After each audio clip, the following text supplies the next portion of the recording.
지난주 우리는 빌립의 첫 선교지였던 사마리아 지역과 그곳에서 만났던 마술사 시몬에 대해서 나눠봤습니다. 오늘은 지난주에 이어 빌립의 두 번째 선교 여행에 대해서 나눠보기로 하겠습니다. 하나님께서 왜 빌립을 가사로 가게 하셨는지, 그 가는 길이 하필 광야였고 왜 이곳에서 소위 오늘날로 말할 것 같으면 에디오피아의 재무부 장관인 네시를 만나게 하셨는지, 이 만남을 통해 하나님께서 여러분과 저에게 말씀하시려고 하시는 뜻이 무엇인지 본문 말씀을 통해 주의 음성을 듣는 시간이 되었으면 합니다. 8장 4절에서 25절 말씀을 보면 빌립의 선교는 아주 성공적이었던 것 같아요. 기적과 표적의 역사가 일어나고 많은 사람들이 세례를 받고, 게다가 베드로와 요한 사도의 파견으로 세례받았던 사마리아인들에게 성령의 충만함이 일어났고 사마리아 곳곳 마을에도 복음이 전파되었다고 하면 빌립으로서는 매우 성공적이었고 만족스러운 선교였을 것입니다.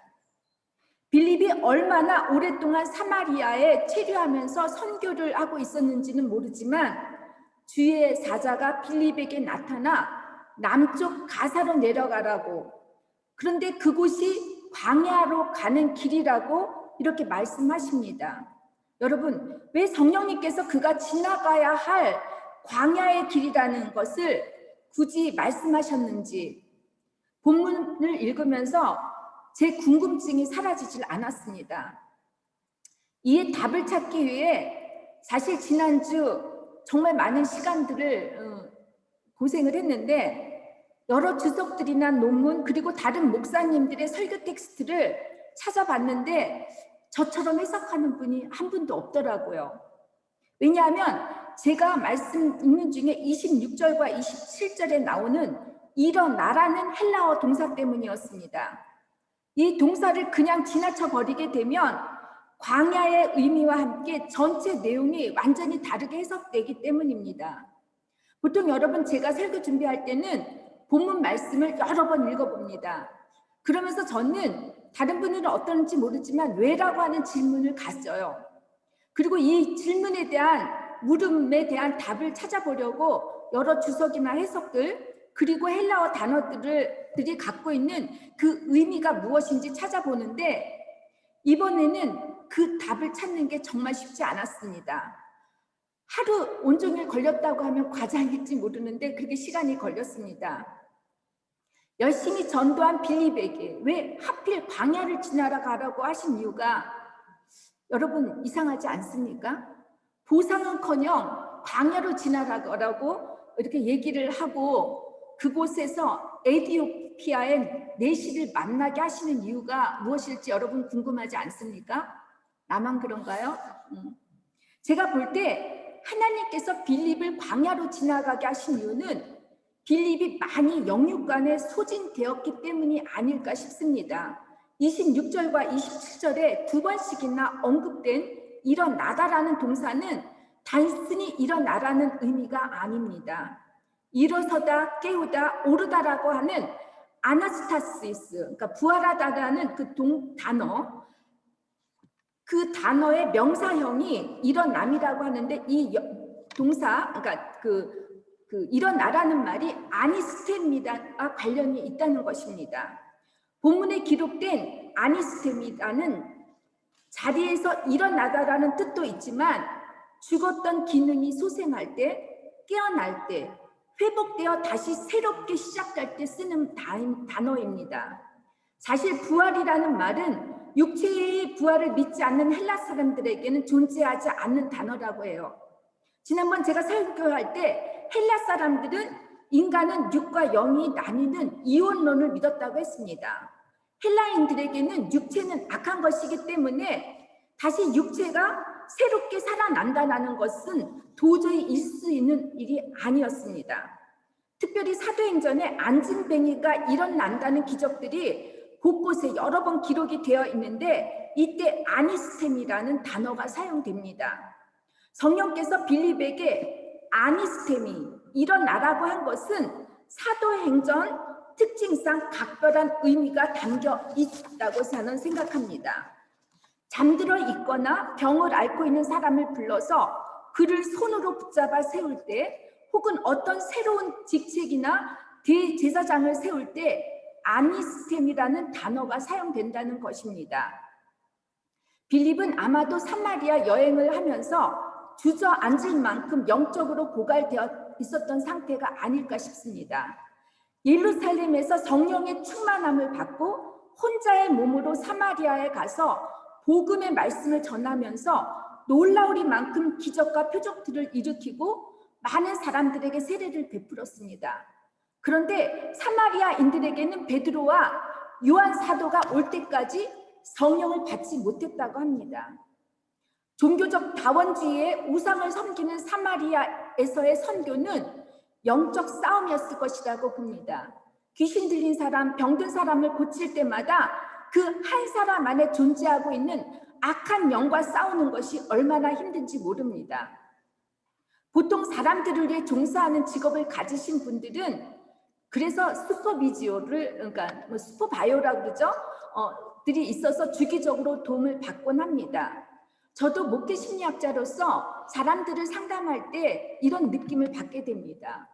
그 한 사람만의 문제가 아니라 그 사람이 갖고 있었던 모든 환경과 가족과 이런 모든 것이 대대로 내려오는 그 문화, 이런 모든 환경이 사실 상담할 때 영적으로 소진하게 되어 있습니다.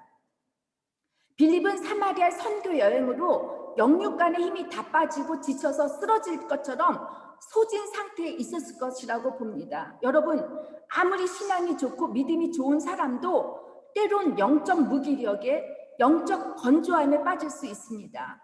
영적 힘과 권세로 병을 고치고 말씀을 전한다고 하지만 번아웃가 올 수 있습니다. 모세도 엘리야 선지자도 모두 번아웃 상태에서 하나님께서 차라리 자신의 목숨을 걷어달라고 강구하지 않았습니까? 예수님께서도 많은 사람의 질병을 고치고 귀신을 쫓아내고 이렇게 말씀을 전하시고 나서는 어떻게 하셨죠? 홀로 한적한 곳을 찾았다고 했습니다. 바로 이런 이유에서일 겁니다. 주님께서도 제자들을 세상에 보낼 때 악한 권세와 능력을 주시면서 꼭 2명씩 짝지어 내보내신 이유도 홀로 사역하기에는 세상의 영적 싸움이 얼마나 치열한지 잘 알고 계셨기 때문일 것입니다. 그래서 우리가 신앙생활 하는 데는 반드시 공동체가 필요하고 함께 나눌 믿음의 친구나 멘토가 필요합니다. 베드로와 요한은 늘 함께 다니면서 복음을 전파했다고 하는데, 여러분, 빌립은 누구와 함께 사마리아로 떠났다라는 기록이 없습니다. 그죠? 빌립 혼자서 사마리아 선교 여행을 떠났던 것 같습니다. 그는 어쩜 사마리아 선교 여행으로 영적 번아웃에 빠져 있었기에 성령께서 예루살렘 남쪽에 있는 가자 지역이에요. 지금 가자 지역이죠. 광야의 길을 가라고 하신 것 같아요.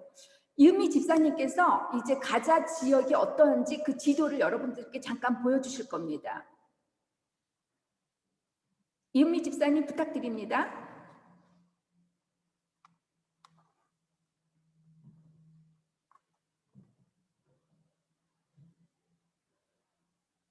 가자 지역을, 이은미 집사님? 가자 지구는 여러분 지중해 연안에 위치한 팔레스타인의 통치 지역으로 이집트와 이스라엘에 접해 있는 곳입니다. 여러분 다 보시죠? 저기 이 밑에가 바로 가자 지역이에요. 이쪽이. 그러니까 이집트와 이스라엘 사이에 해변가에 있는 그 지중해 그 앞에 그 맨 밑에 있죠? 거기가 가자 지역이라는 거예요. 다 보셨죠? 그러면 북이스라엘 사마리아는 저쪽 끝이에요. 이 위쪽이란 말이에요. 2차 세계대전 이후에 세계 곳곳에 흩어졌던 유대인들이 이스라엘 땅으로 돌아오면서 그 시오니즘이라고 그러죠. 그곳에 살고 있던 팔레스타인 민족을 다 쫓아내어서 이 갈 곳 없는 팔레스타인들이 모여서 사는 곳이 지금의 가자 지역입니다. 수세대에 걸쳐 끊임없이 두 나라 사람들의 삶을 파탄내고 목숨을 앗아갔던 곳인데 슬프게도 또다시 며칠 전부터 이런 충돌이 일어나고 우리 이은미 집사님께서 이를 위해서 기도해 주셨습니다. 감사드립니다. 제가 예전에 요르단을 여행했었을 때 이곳을 지나간 적이 있었습니다. 요르단 강을 끼고 있는 서한 지구의 초원 지대 외에는 모든 게 그냥 벌거벗은 산들이었고 허허 벌판이었습니다. 전혀 사람들을 찾아볼 수 없는 아주 조용하고 한적한 곳이었습니다. 황량한 벌판 위에는 몇몇 풀포기들과 바람 소리와 하늘 위로 떠가는 몇 조각의 구름 외에는 아무것도 볼 수가 없었습니다. 제가 이곳을 걸으면서 하늘을 이렇게 쳐다보니까 정말 하늘이 손끝에 닿을 것처럼 가까이 느꼈습니다. 정말 지붕 같았어요.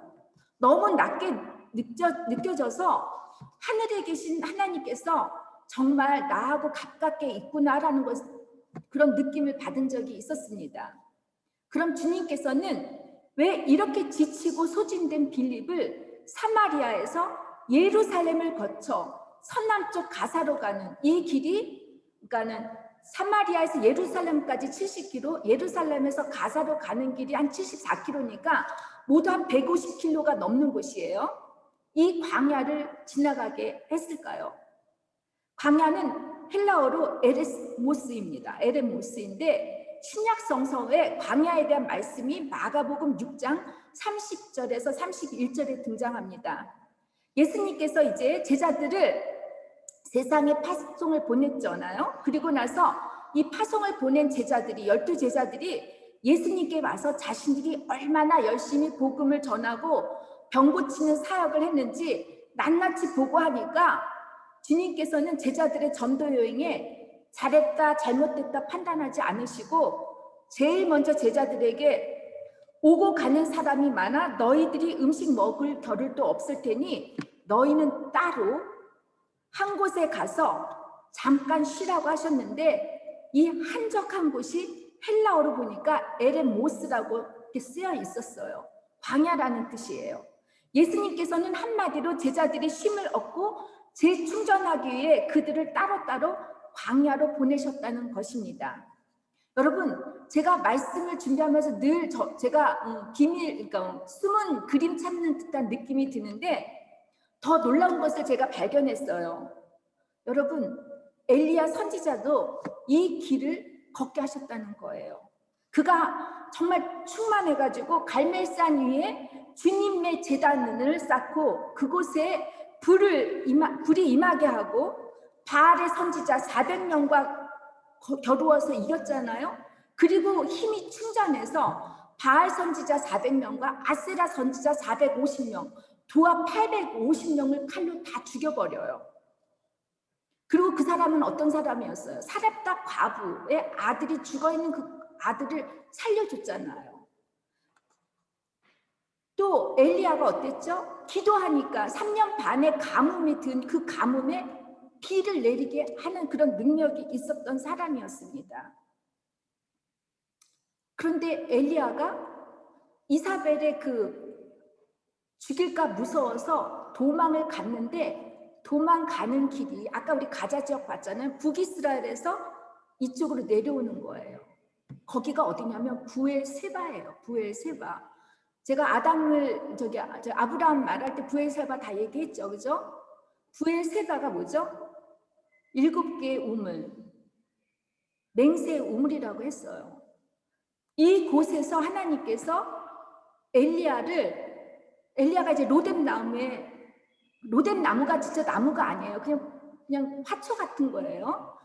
그런 화초에 그런 풀 한 포기에 둘어 넣어서 엘리야가 나 죽겠다고, 나 데려가라고 그러니까 하나님이 엘리야를 그곳에서 까마귀를 통해서 재우고 먹이시고 마시게 하셨는데 그리고 나서 재충전을 얻으니까 엘리야를 하나님께서 하루 반나절 걷게 하셔서 그 광야를 다시 걷게 해서 호렙산으로 와서 호렙산에서 엘리야가 하나님의 음성을 듣고 하나님을 만난 역사가 일어났다는 것입니다.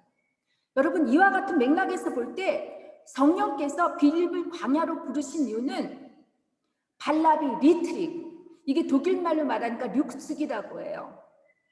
가지기 위해서 보내신 것이 아닐까 싶습니다. 리트릿이란 재충전을 위해 일상의 바쁘고 격렬한 삶 속에서 벗어나 주님과 깊은 독대의 쉼을 가지라는 것입니다. 그런 뜻입니다. 사마리아의 선교 여행에 피곤하고 지친 필립에게 광야로의 초대는 마치 하나님께서 빌립과 단둘이 시간을 갖겠다는 영적 데이트라는 것이에요. 잠시 모든 일과 사람들에 대한 걱정과 근심, 염려를 내려놓고 충분한 쉼을 갖고 재충전하라는 하나님의 배려였습니다. 그동안 사람들을 향해 열심히 수고하고 복음을 전도한 빌립의 시선을 주님의 시선에 맞추고 하나님께서 베푸시는 위로와 격려를 받으라고 불러주신 곳이 광야라는 것입니다. 신명기 8장 2절에서 3절을 보면 하나님께서 이스라엘 백성을 광야로 보내신 이유가 기록되어 있는데 너를 낮추시며 너를 시험하사 네 마음이 어떠한지 그 명령을 지키는지 지키지 않는지 알려 하심이고 사람이 떡으로만 사는 것이 아니라 여호와의 입에서 나오는 말씀으로 사는 줄을 알게 하시기 위함이라고 하셨습니다. 우리 예수님도 사역을 시작하기 전에 어땠죠? 성령에 이끌려, 마귀가 이끌어간 게 아니라 성령에 이끌려 40일 동안 광야로 가셨고 이곳에서 사탄의 시험을 받으셨는데 이 모든 시험을 어떻게 하셨습니까? 말씀으로 이기셨습니다. 저는 코로나라고 하는 이 팬데믹이 어쩜 우리에게 광야의 시간인 것 같습니다. 광야를 지나가는 시간. 하나님께서 우리 인간과 자연을 위해 리트릿하라고 주신 시간이 아닐까 싶습니다. 우리는 지난 1년을 넘게 코로나 팬데믹과 락다운으로 반강제적으로 사회적 거리를 두기를 하면서 인간과의 만남뿐 아니라 모든 활동과 시스템이 제한을 받으며 살고 있었습니다. 그동안 우리는 앞뒤를 보지 않고 그저 성공만을 위해 빠르게 살아왔습니다.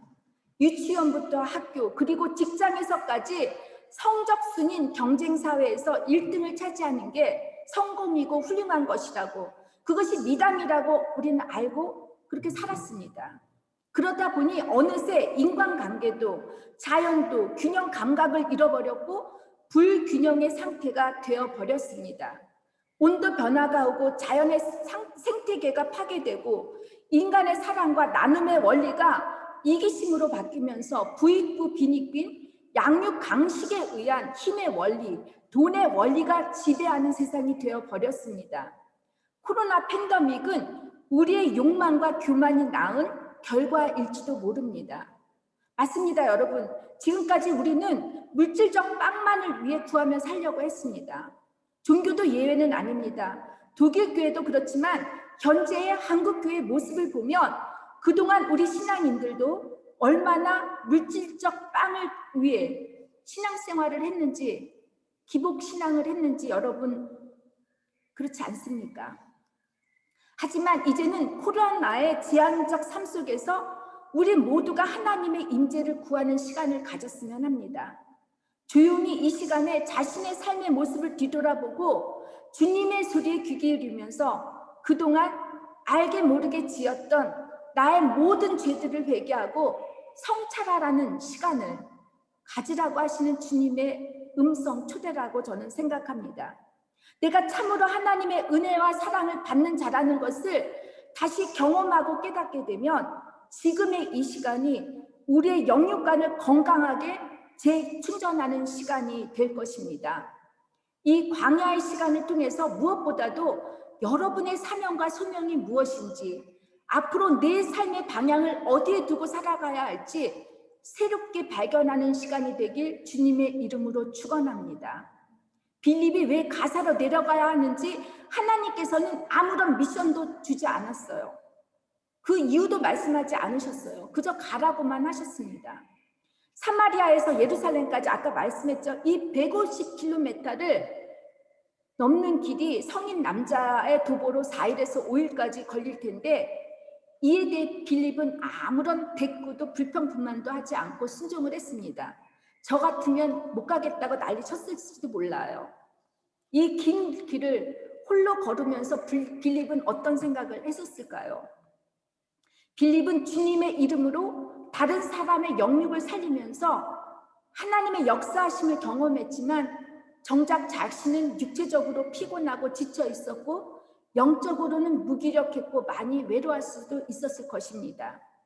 많은 사람을 구원시키지만 정작 본인 자신은 주님의 살아계심을 점점 느끼지 못하고 실망하며 살았을 수도 있었을 겁니다. 저는 빌립을 보면서 제 모습을 보는 것 같아서 이렇게 제가 빌립 안으로 제가 들어가 봤습니다.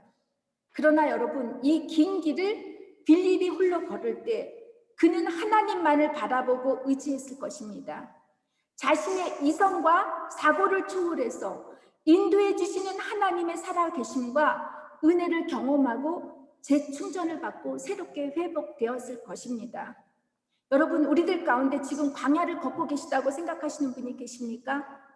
왜 하나님께서 나로 하여금 광야를 지나가게 하시는지, 저는 한지원 님이 지으신 광야를 지나며라고 하는 이 가사 내용이 답이 아닐까 싶습니다. 왜 나를 깊은 어둠 속에 홀로 두시는지, 어두운 밤은 왜 그리 길었는지, 나를 고독하게, 나를 낮아지게, 세상 어디도 기댈 곳이 없게 하셨네. 광야에 서 있네. 주님만 내 도움이 되시고 주님만 내 빛이 되시는, 주님만 내 친구 되시는 광야, 주님 손 놓고는 단 하루도 살 수 없는 곳 광야에 서 있네. 주님께서 나를 사용하시려, 나를 더 정결케 하시려 나를 택하여 보내신 그곳 광야, 성령이 내 영을 다시 태어나게 하는 곳 광야에 서 있네. 내 자아가 산산이 깨지고 높아지려 했던 내 꿈도 주님 앞에 내어놓고 오직 주님 뜻만 이루어지기를, 나를 통해 주님만 드러나시기를. 여러분께 주님께서 광야를 지나가게 하시는 이유입니다. 빌립을 광야로 부르신 두 번째 이유는 하나님께서 예배해 놓으신 주님의 사람을 만나게 하시기 위함입니다.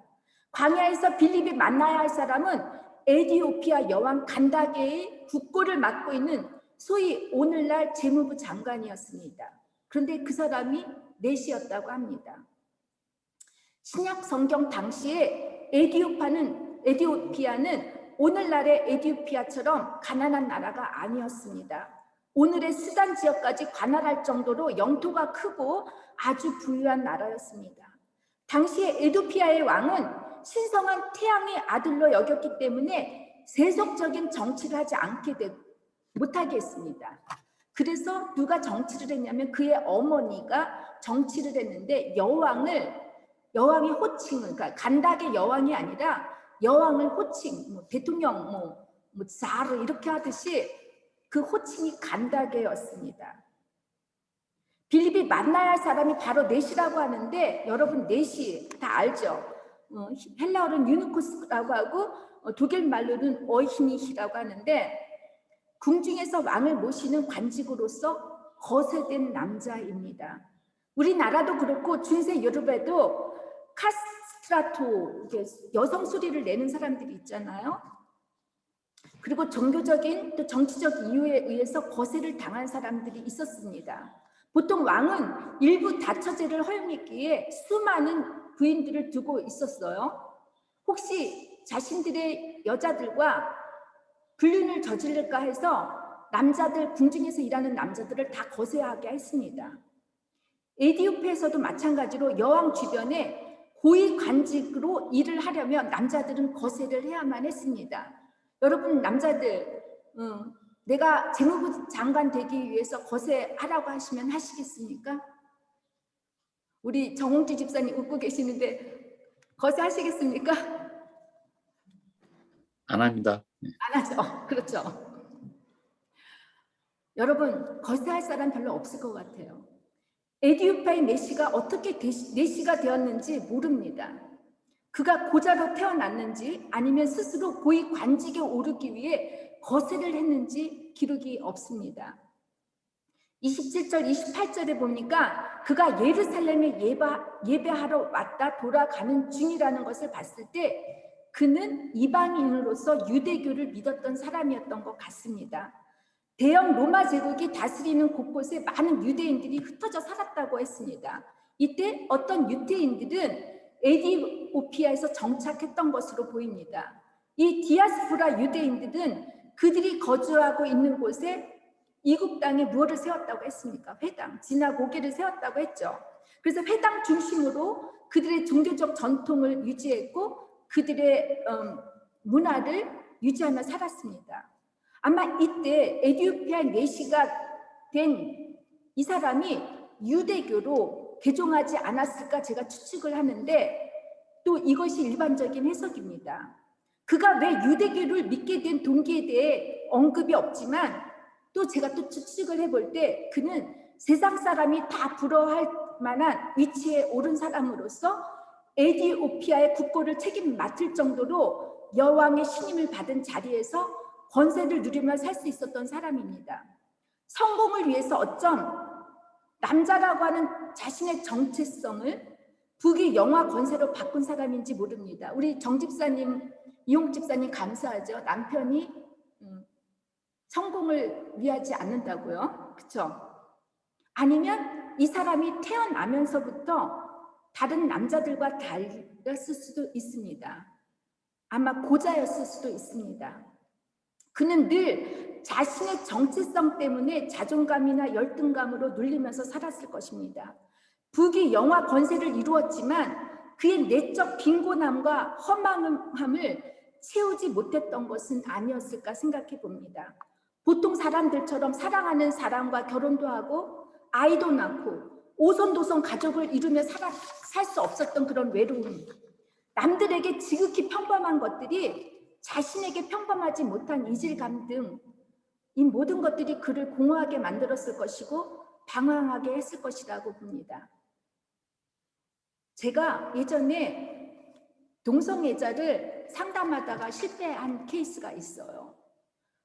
제가 너무너무 지금도 가슴이 아파요. 그분이 지금 정신병동에서 있는데 그 친구 정말 훌륭한 친구였어요. 190에 잘생기고 아비투어를 1.0까지 봤던 친구였어요. 아무도 몰랐어요. 그 사람의 겉모습을 봤을 때 그 친구가 그런 동성적인 거를 갖고 있는지 아무도 몰랐고 이 친구는 하나님을 열심히 믿었어요. 하나님께서 고쳐주실 줄 알고 믿었고 이 친구가 결국은 아르헨티나의 선교여행을 떠나요. 자기가 하나님께 봉사를 많이 하면 고침을 받을 줄 알았는 줄 알고 아르헨티나에 가서 그 가난한 아이들을 위해 섬기고 봉사했는데 다시 돌아와 보니까 고침을 받지 못했어요. 그러다가 방황하다가 저한테 왔는데 제가 이런 케이스를 공부는 했지만 실제로 해보지를 못했기 때문에 제가 다른 동료 목사님을 소개해 줬는데 그날 저녁 때 제가 페이스북에 이 친구의 페북을 보는데 이 친구가 갑자기 권총으로 사람들이 자기를 쏴죽인다고 막 그렇게 올려놓던 거예요. 결국은 이 친구는 지금 정신병동에 있습니다. 여러분, 한 사람의 정체성을 잃어버렸을 때 이런 고통과 아픔이 따르는데 그래서 저는 늘 우리가 얘기했듯이 우리가 사람을 판단하지 않았으면 합니다. 이런 이유로 그가 영원하시고 전지전능하신 하나님을 찾고 싶었고 때문에 유대교로 개종했고 그의 인생에서 한 번은 하나님의 거룩한 언약궤가 있는 예루살렘 성전을 방문하여 예배를 드림으로써 자신의 모든 문제들의 해결함을 받고 구원을 받을 수 있을 것이라고 믿고 그는 예루살렘 성전을 방문했던 것이 아닐까 추측을 합니다. 제가 구글 맵으로 보니까 에티오피아에서 예루살렘까지 약 2,500km이고 자동차로는 106시간이 걸린다고 합니다. 그러니까 이 4시가 왕복으로 얼마를 가지면 약 5,000km의 먼 거리를 수레를 타고 오고 갔다면 여러분 얼마나 대단한 사람입니까? 하루에 적어도 50km를 달린다고 할 때 예루살렘에서 에디오피까지 이 왕복으로 100일을 걸렸는데 이 에디오피아의 내시의 마음이 이렇게 간절했을 것이라고 봅니다. 그러나 그는 신명기 23장 1절 말씀대로 생식기가 불완전한 남자나 거세된 남자들은 종교적 특권에서 제외가 되었을 뿐 아니라 이방인이라고 하는 그 이유 때문에 성전 안에 들어가는 것을 금지당했을 것입니다. 단지 예루살렘 성전 밖에 이방인을 위한 뜰에서만 있다가 여러분 그 먼 길을 왔는데 뜰 안에 있다가 다시 집으로 돌아간다고 하면 여러분 어떻겠습니까? 저 같으면 하나님 없다고 안 믿겠다고 제가 난리 쳤을 것입니다. 거절감, 여러분 거절감 당해보셨습니까? 우리는 조금만 거절당한다고 느끼면 시험이 들고 하나님을 원망하고 사람들에게 배신감을 당했다고 난리치지 않습니까? 그러나 그는 도리어 비포장 길 위를 달리는 수레 안에서도 성경 말씀, 성경책을 읽는 것을 멈추지 않았습니다. 포기하지 않았습니다. 그가 읽었던 성경은 히브리어로 된 구약 성경을 헬라어로 번역된 72년 성경이었을 텐데 이 성경책은 예수님 탄생하기 250년 전에 이미 북아프리카 알렉산드리아에서 번역된 것이었습니다. 인쇄술이 발달되지 않은 상태에서 성경을 소유한다는 것은 여러분 얼마나 부자가 아니면 불가능합니다. 그가 읽었던 성경은 여러분 놀랍게도 또 이사야서였습니다. 28절에 있죠.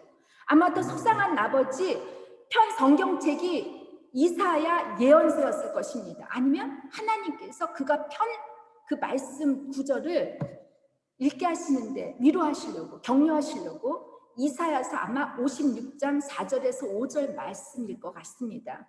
여기에 이사야서에 뭐라고 썼는지 아십니까? 언약을 굳게 잡은 고자들에게는 영원한 이름이 끊어지지 않으리라.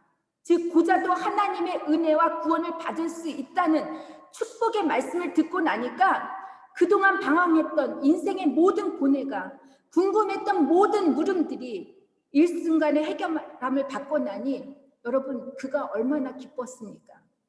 이렇듯 성경 말씀이 내 사건이 되고 내 이야기가 되어질 때 살아계신 하나님을 경험하게 됩니다. 여러분 많은 신앙인들 중에 어떤 분들은 하도 답답하니까 성경책을 어떻게 펴냐면 이렇게 펴요. 하나님 나에게 말씀해 주세요. 눈 감고 이 말씀이 나한테 전해주시는 말씀이라고. 얼마나 답답하면 그러겠습니까? 저는 이런 분들한테 뭐라고 말하고 싶지 않습니다. 근데 여러분 평소에 성경책을 전혀 읽지도 않다가 문제가 터지면 이렇게 성경 구절이 무슨 점괘 있냐 펼쳐보시는 분들을 위해 어떤 유머가 있습니다. 어떤 성도가 매일 아침 하나님 제가 오늘 어떻게 살아야 되는지 무엇을 해야 할지 말씀을 주세요 하고 이렇게 구체적으로 기도를 하는데 하도 답이 없으니까 이런 식으로 다시 성경책을 폈다고 해요. 그랬더니 그 말씀에 가룟 유다가 가서 목매어 죽었다라는 기절이 이렇게 나타났다라는 거예요. 그러니까 얼마나 기분이 나빴겠어요, 그죠? 그래서 다시 한번 또 성경을 폈대요. 그랬더니 이번에는 너도 이와 같이 행하라라고 했답니다. 정말 재수없는 날이죠. 그래서 마지막으로 이제 내가 다시는 이런 짓 안 하고 한번 펴볼 테니까 말씀해 주시라고 보니까 내가 오늘 할 일을 속히 행하라고 하는 그런 말씀이었다라는 것이에요. 여러분 우습죠? 그러니까 이렇게 하면 되겠습니까? 안 되겠습니까? 여러분 성경 말씀은 그날 있어야 할 일들을 호로스코프처럼 그런 점괘가 아닙니다. 말씀을 잘못 알고 이해하면 성경 말씀을 오해할 수 있기 때문에 우리는 읽는 데서 멈추는 게 아니라 깨달아야 합니다. 성경 말씀이 그 누구를 위한 말씀이 아니라 나에 대한 하나님의 말씀이라고 믿어질 때 예수님이 우리의 삶 가운데 찾아오셔서 간섭함을 알게 됩니다. 또한 성경 말씀이 하나님께서 내게 전해주시고자 하는 음성으로 부딪히고 마음의 감동을 받고 회개를 하라고 하시는 그 깨우침을 우리가 느낄 때 비로소 우리는 예수님을 인격적으로 만나게 될 수 있습니다. 마틴 루터는 성경은 살아있다. 그래서 나에게 말하고 발로서 나를 쫓아오며 손으로 나를 붙잡는다라고 했습니다. 우리가 성경을 손에 놓지 않는 한 하나님께서도 우리의 손을 놓지 않으실 것입니다. 제가 어저께 호기심으로 이용욱 집사님한테 속으로 조용히 물어봤습니다. 어제 이제 교회에 이거 인터넷 설치하는 거에 될지 안 될지 실험해서 혹시 정홍주 집사님이 매일같이 말씀을 읽냐 그랬더니 읽는다고. 제가 너무너무 자랑스러웠습니다. 이용욱 집사님은 잘 안 한대요. 그런데 우리 정홍주 집사님은 시간을 놓고선 말씀을 우리한테 약속하신 대로 계속 읽고 있다고 하십니다. 감사합니다. 때문에 우리는 여러분 때를 얻든지 못 얻든지 날마다 영의 양식으로 알고 성경 말씀을 읽어야 하고 그 뜻을 깨달을 수 있도록 양육을 받아야 합니다. 에디오피아 내시는 하나님의 말씀이 자신의 사건이고 이야기가 되자 이사야서 말씀을 읽는데 손을 뗄 수가 없었을 것입니다. 그런데 이사야서 53장의 말씀을 대할 땐 이해할 수가 없었는데 53장의 말씀, 그가 도살자에게로 가는 양과, 이게 이제 사도행전 8장 32절에서 34절에 기록되어 있죠. 그가 도살자에게로 가는 양과 같이 끌려갔고 털 꺾는 자 앞에 있는 어린 양이 조용함같이 그의 입을 열지 아니하였도다. 그가 굴욕을 당했을 때 공정한 재판도 받지 못하였으니 누가 그의 세대를 말하리요. 그의 생명이 땅에서 빼앗김이로다 하였거늘. 여러분, 메시아이신 예수 그리스도의 고난에 대한 예언의 말씀이었습니다. 내시는 이 순난과 굴욕을 당하는 사람에 대해서 궁금했습니다. 이때 빌립이 성경이 일러주신 대로 그에게 나타난 말씀을 가르쳐 줍니다. 1:1 양육이죠. 내시는 빌립으로부터 1:1 양육을 받고 나서 세례를 받았습니다. 그 결과 두 사람에겐 어떤 일이 일어납니까? 두 사람 모두 물에서 올라왔다고 합니다. 거듭남, 새로움, 회복을 의미하지 않습니까? 더 이상 볼 수 없고 만날 수 없는 두 사람이지만 내시는 기쁘게 그의 길을 가고 빌립은 성령께서 이끄시어 여러 곳을 다니다가 복음을 전하다가 가이사랴에 이르렀다고 되어 있는데, 여러분 사도행전 21장 8절에 보면 20년 후에 이 가이사랴 빌립의 집에서 누구를 만납니까? 바울이 만나고 바울이 그 빌립의 집에서 체류합니다. 여러분, 빌립의 선교 여행에서 우리가 잊지 말아야 할 것은 하나님께서는 예루살렘 성전 안에만 계시다는 것, 또 하나님은 우리가 어느 장소 어느 시간에 가둘 수 있는 분이 아니라는 것, 하나님은 무조부재하신 하나님이시고 언제나 우리와 함께 하시고 삶의 예배를 통해 주님을 만날 수 있는 것과 율법으로만 구원을 받을 수 없다는 것입니다. 사마리아 사람들이나 내시는 율법으로 봤을 때 구원을 받을 수 없는 사람들입니다. 저주받은 사람들입니다.